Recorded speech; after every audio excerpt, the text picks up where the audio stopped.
Olá, caro aluno, sou o professor Raul Castro, seja muito bem-vindo à nossa aula de morfossintaxe, na aula 2. Como eu disse na nossa apresentação, a aula 2 seria concentrada e voltada para a formação de palavras.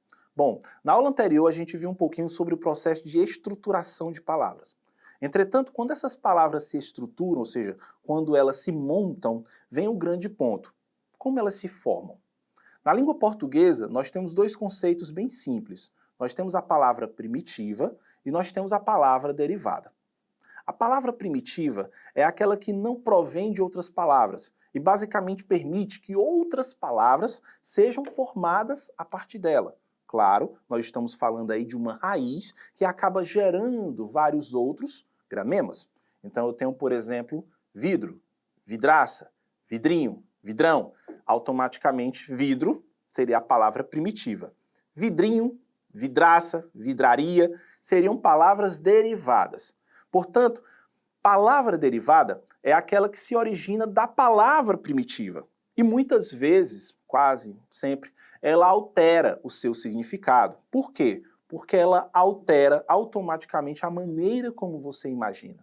Veja bem, como usado na aula anterior, eu falei da palavra bola. Bola, você imagina um objeto esférico. Mas se eu disser bolinha, isso afeta o tamanho do que você pensou. Bolão também afeta a maneira como você pensa. Se eu peço a palavra garoto, você imagina uma criança. Se você pensa na palavra garotão, você já imagina um cara velho querendo se passar de criança, quer se passar por jovem. Então, automaticamente, as palavras derivadas têm um poder muito forte, né, no seu significado, porque ela acaba alterando os conceitos. E aí vem a diferença entre derivação e entre composição. Qual é a principal diferença entre as duas? Simples. A derivação é basicamente afixos, que a gente vai já estudar sobre isso, se atrelando a uma determinada raiz de palavra. Já a composição é quando você tem duas raízes se unindo para formar uma outra palavra. Então veja bem, lembrando, derivação é uma raiz para vários afixos, prefixos, sufixos, e a composição é mais de uma raiz se unindo para formar uma outra palavra. É muito importante que você lembre disso. Na composição, nós temos dois exemplos bem clássicos. Nós temos a composição por justaposição e nós temos a composição por aglutinação. A composição por justaposição é um processo gramatical que resulta na junção de palavras, mas que não ocorre perdas fonéticas para ambas as partes. Por exemplo, hora-aula, que é separado por um hífen, A e A não se perdem. Ponta-pé. Ponta se une com a palavra pé, mas não há perda fonética. Beija-flor. São separadas por um hífen, portanto não há perda fonética. E observe bem, a palavra beija é uma coisa, a palavra flor é uma coisa. Quando elas se juntam, beija-flor, você imagina um pássaro. Olha como altera totalmente o significado. Isso é o que nós chamamos de composição por justaposição. A composição por aglutinação já é um processo em que as palavras, ao se unirem, acaba por perder fonemas, ou seja, ele sofre um processo de mutação no momento em que ocorre uma união. Por exemplo, você tem a palavra perna e você tem a palavra longa. E aí você tem o quê? Pernilongo. Observe aí, o A ficou alterado para um I. Ou, por exemplo, a palavra plano, mais a palavra alto. E aí você tem planalto, certo? Então, basicamente, foi suprimido a letrinha O do plano para ficar somente o A do alto. Então, planalto. Isso é basicamente o processo de composição por justaposição e a composição por aglutinação. Depois nós temos aí o conceito de derivação. A derivação ela é um pouco mais ampla e é necessário mais atenção ainda. Veja bem, o primeiro que nós temos é a prefixação. O que é a prefixação? É quando o afixo é colocado antes da raiz. Por exemplo, você tem a palavra feliz, e aí você tem infeliz. Você tem a palavra passar, ultrapassar. Você tem a palavra união, aí você tem a palavra desunião.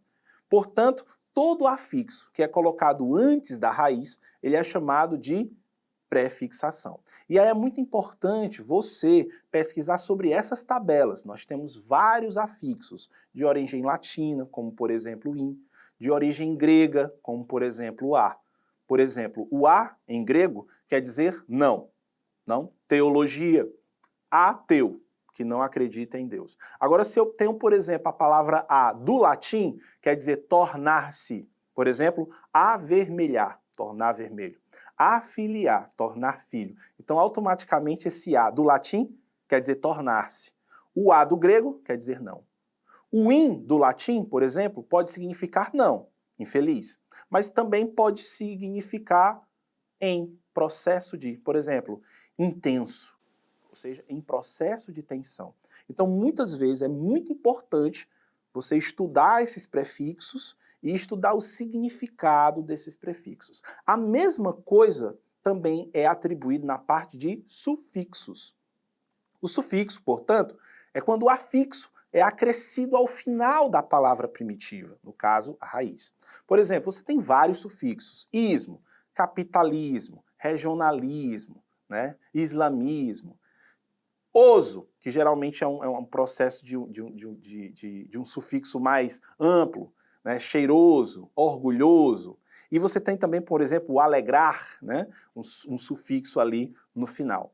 Então, o sufixo também tem vários tipos de significados, tá certo? E seria interessante também você estudar o significado desses sufixos. Por exemplo, o sufixo eiro. Eiro pode designar uma profissão, pedreiro, olha aí. Pode designar o armazenamento de pessoas, de objetos ou de animais, formigueiro. Pode também designar um adjetivo, guerreiro. Pode designar um outro tipo de adjetivo, companheiro, tá certo? Então você tem aí, na verdade, vários tipos de significado. Por exemplo, a palavra ado ou ada, muitas vezes pode ser um resultado de uma ação. Por exemplo, ele foi atropelado. Ele foi barrado, resultado de uma ação. Ele fez uma abacatada, resultado de uma ação. Mas também pode significar um estado de espírito. Ele está muito chateado. Então, os sufixos, quando são atribuídos a uma determinada palavra, podem ter ali um determinado significado. E é muito interessante você estar ali a par dessa lista. A palavra derivada prefixal e sufixal é quando ocorre, portanto, a retirada de um afixo, prefixo ou sufixo, e ele não resulta em um elemento de incompreensão da língua portuguesa. Eu usei muito a palavra aqui, por exemplo, infelizmente. Infelizmente, você tem a palavra in e você tem a palavra mente. Dois afixos. Se eu retirar o in, fica felizmente. E essa palavra, felizmente, existe. Agora, se eu tirar a palavra mente, fica infeliz. E essa palavra também existe. Portanto, prefixação e sufixação é basicamente quando eu retiro um ou outro e isso não afeta a compreensão da língua. Ele forma uma outra palavra mediante sua ausência. É diferente do conceito de parassíntese. Parassíntese é quando você possui um sufixo e um prefixo tão agregados à raiz que no momento que você retira um desses dois, você acaba tornando incompreensível a palavra. Por exemplo, a palavra afrouxar. Nós temos aí, no caso, um prefixo, que é o a, e nós temos um sufixo, que é o ar. Se eu tirar a palavra a, no caso, tirar o prefixo a, fica frouxar. E essa palavra não existe na língua portuguesa. Se eu tirar o ar, fica afrouxa.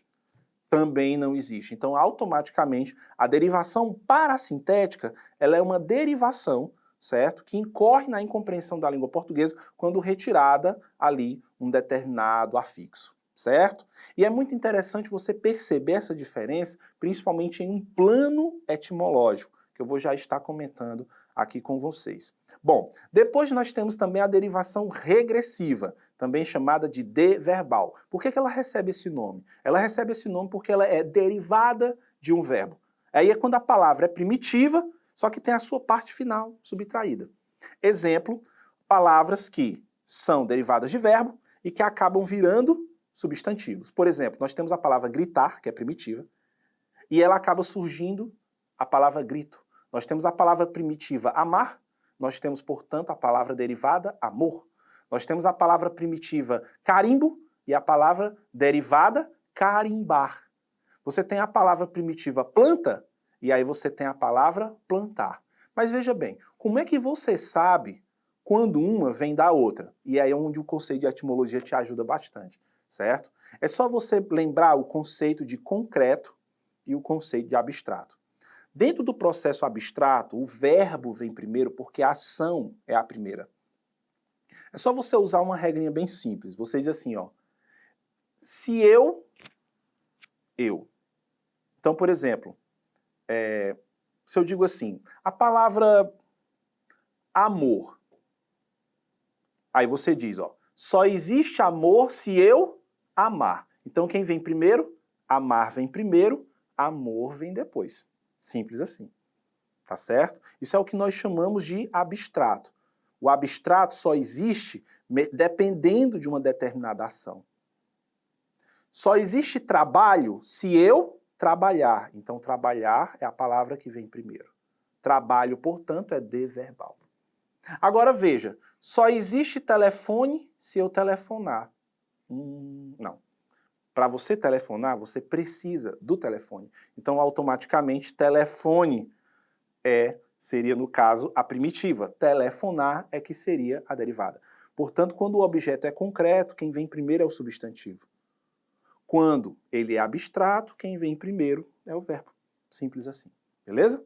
Depois, nós temos aqui a derivação imprópria, também chamada de conversão. Ela é basicamente existente quando ocorre dentro de uma palavra uma mudança de classificação gramatical. E é aí onde entra justamente o processo da morfossintaxe. Por exemplo, o jantar está pronto. Observe o que eu acabei de fazer. A palavra jantar é verbo. Eu janto, tu jantas, ele janta, nós jantamos. Só que aqui, na frase, eu usei como um substantivo, inclusive que está assumindo o papel de um sujeito da oração, o jantar. Então, quando eu pego a palavra que era para ser um verbo e transformo ela num substantivo, nós temos o que nós chamamos de derivação imprópria, ok? E aí nós temos também outros processos que são importantes serem destacados, como, por exemplo, o hibridismo, que é quando eu junto palavras de origens etimológicas diferentes. Socio, do latim, que quer dizer sociedade, logos, do grego, que quer dizer estudo, razão, ciência, sociologia. Nós temos também, por exemplo, a onomatopeia. A onomatopeia que gera, por exemplo, a tentativa de imitação de sons, como o cri-cri dos grilos, ou o coachar dos sapos. Cuidado que nós também temos, né, a chamada derivação onomatopaica, que é justamente quando eu falo o zum-zum das abelhas, e aí zum-zum vem justamente do barulho que as abelhas fazem. Nós temos a sigla, né, MEC, Ministério da Educação e da Cultura. Nós temos a abreviação, por exemplo, a CIA, né, que no caso seria companhia, tá? Nós temos palavras como neologismos, usados muito na literatura, Drummond usa, Manuel Bandeira, todo grande poeta da língua portuguesa costuma usar neologismos. Neologismos são construções inovadoras dentro da língua, geralmente faz parte de um processo estilístico de um autor, por exemplo, teodorar, aí é uma criação de uma mistura de Teodoro com te adorar, e aí Manuel Bandeira foi lá e criou a expressão teodorar. Nós temos também outros processos como o estrangeirismo, né? Quando você usa uma palavra de fora, dentro da língua, por exemplo, toalete, ao invés de você simplesmente dizer banheiro. Muitas vezes gostamos, por exemplo, de fazer um ateliê de artes, sendo que, na verdade, ateliê é francesismos, né? O correto seria uma oficina de artes. Mas aí vem o que o grande Augusto Aras dizia, que era justamente a parte da nobreza da palavra, né? A nobreza da palavra. E uma coisa também que você não pode esquecer é o que nós chamamos de amálgama. O que é um amálgama? Amálgama é quando você mistura duas palavras numa só. Não é a mesma coisa que uma aglutinação, tá certo? Por exemplo, uma expressão muito comum criada recentemente. Você tem um namorado, aí você tem um marido. O marido é a pessoa que casou com você lá registrado no cartório. Só que você namora com o cara e mora com o cara. Aí o que acontece? Ele é um namorido. Uma expressão usada recentemente. Um namorido. É o namorado que é marido. Enfim, aí juntando os dois fica namorado. Isso nós chamamos, no caso, né, de uma amálgama, tá certo? Pessoal, espero que vocês tenham gostado na nossa aula e até a próxima.